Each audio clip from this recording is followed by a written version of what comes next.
It was really the United States that in 1945 took the lead to try to restructure world politics along what, a political scientist would call liberal lines, meaning an open, free trade world that would encourage movement across borders, that would deal with nationalism and protectionism of the sort that had plagued the world in the 1930s.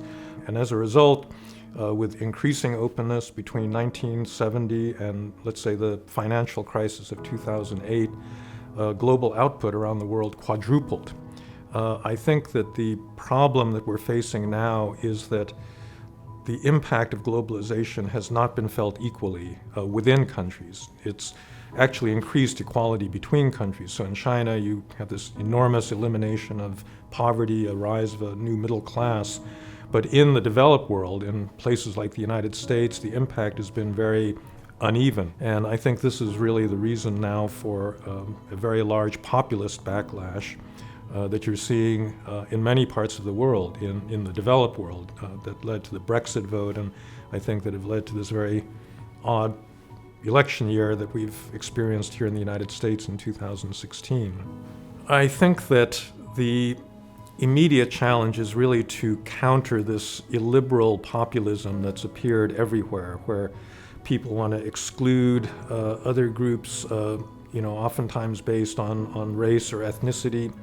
But we have to understand that things like national identity, while important, have to be ones that encompass de facto multicultural populations. That's really been the consequence of globalization. In 30 years, my hope would be first that we can actually hold on to the gains in terms of global integration that we've achieved up to this point without dissipating into a bunch of competing nationalisms and subnationalisms. I think in order to have a unified political world order, you have to have some degree of cultural convergence. And you're seeing even within Europe, where that convergence is much stronger, that's beginning to fray at the edges.